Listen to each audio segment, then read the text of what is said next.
దేశంలోనే సముద్రపు తొలి నిలువు వంతెన పూర్తయింది. సాంకేతికత మేళవింపులతో తమిళనాడులోని రామేశ్వరంలో నిర్మించిన ఈ వారధి ఏప్రిల్ నాటికి అందుబాటులోకి రానుంది. రామేశ్వరం ద్వీపానికి ప్రధాన భూభాగంతో కనెక్టివిటీ ఏర్పడనుంది. ఈ వంతెనతో రైలు కనెక్టివిటీ పునరుద్ధరణ జరగటం సహా ఈ ప్రాంతంలో రవాణా సదుపాయం మరింత మెరుగుపడనుంది. సముద్రపు అలలపై నిర్మించిన ఇంజనీరింగ్ అద్భుతం పంబన్ వంతెన నిర్మాణం పూర్తయింది. 2019 మార్చి 1న ప్రధాని నరేంద్ర మోదీ ఈ వంతెనకు శంకుస్థాపన చేయగా 2020లో రైలు వికాస్ నిగమ్ లిమిటెడ్ పనులు చేపట్టి 4 ఏళ్లలో పూర్తి చేసింది. నిర్మాణంలో 1 మిల్లీమీటర్ తేడా రాకుండా జాగ్రత్తలు తీసుకున్నారు. రోజు 100 మంది రేయింబవళ్లు గాలి, వాన, ఎండను లెక్క చేయకుండా పనిచేశారు. వర్టికల్ లిఫ్ట్ స్పాన్ను తీరం నుంచి 600 మీటర్ల దూరంలోని ప్రతిపాదిత ప్రదేశానికి తీసుకెళ్లేందుకు 5 నెలల సమయం పట్టింది. 660 టన్నులు 72.5 మీటర్ల పొడవు ఉన్న ఈ లిఫ్టును పట్టాలపై తప్ప మరో మార్గంలో తరలించే పరిస్థితి లేదు. పైగా సముద్రంలో ఈ వంతెన వంపుగా ఉంటుంది. లాంచింగ్ గద్దర్లు, బేరింగ్ల సాయంతో పట్టాలపైకి ఎక్కించి రోజూ కొంత దూరం కదిలించేవారు.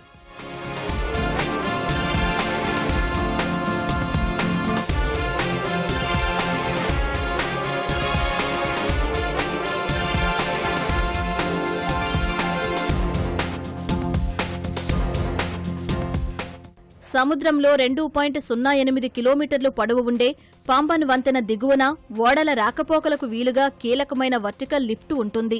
2 వైపులా నిలువు స్తంభాలుంటాయి. వాటికి 310, 320 టన్నుల బరువు దూలాలు వేలాడుతూ ఉంటాయి. 2 దూలాల బరువు 625 టన్నులు. మొత్తం లిఫ్ట్లో సుమారు 35 టన్నుల బరువు ఎత్తడానికి మాత్రమే విద్యుత్ అవసరం. మిగతా భారాన్ని కౌంటర్ వెయిట్లు నియంత్రిస్తాయి. వంతెనను ఎత్తాల్సి వచ్చినప్పుడు కింద ఉన్న లిఫ్ట్లు, మోటార్ల సాయంతో అవలీలగా పైకొస్తుంది. ఇదంతా రిమోట్ కంట్రోల్ ద్వారా జరుగుతుంది. 2.08 కిలోమీటర్ల వంతెనలో 99 దిమ్మెలు 18.3 మీటర్ల పొడవుతో ఉన్నాయి. ఒక్కో దిమ్మెకు అనుబంధంగా 3 గుండ్రటి పైల్స్ నిర్మించారు. ఇవి పటిష్టంగా ఉండేలా సముద్రం అడుగున గట్టి నేల తగిలే వరకు 25 నుంచి 35 మీటర్ల లోతున పునాదులు తీశారు. కొన్ని చోట్ల భారీ రాళ్లుండటంతో వాటిలోనే కాంక్రీటు నింపారు.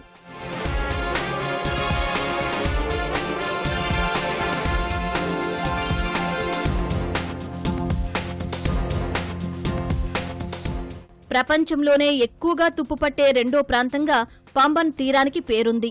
కెరటాలు వంతెనపైకి ఎగిసిపడటం వల్ల పాత వంతెన ఇనుము తుప్పుపట్టి మందం కరిగిపోయింది. 1914లో నిర్మించిన పాత పంబన్ రైలు వంతెన 105 ఏళ్ల పాటు రామేశ్వరాన్ని ప్రధాన భూభాగంతో అనుసంధానమైంది. తుప్పు పట్టడంతో సేవలు నిలిపేశారు. దానికి సమీపంలోనే ప్రభుత్వం కొత్త వంతెన నిర్మించింది. కొత్త వంతెనకు తుప్పు సమస్య రాకుండా నిర్మాణాలపై 3 పొరలుగా పూత వేశారు. 58 ఏళ్ల వరకు ఢోకా లేకుండా నిర్మాణం చేపట్టారు.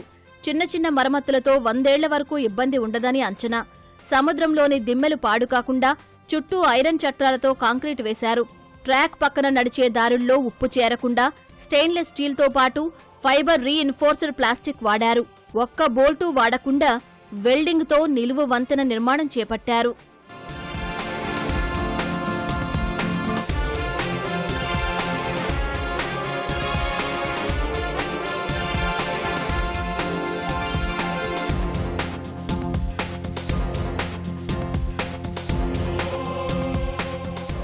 పంబన్ వంతెన మొత్తాన్ని స్కాడా సెన్సర్లతో అనుసంధానించారు.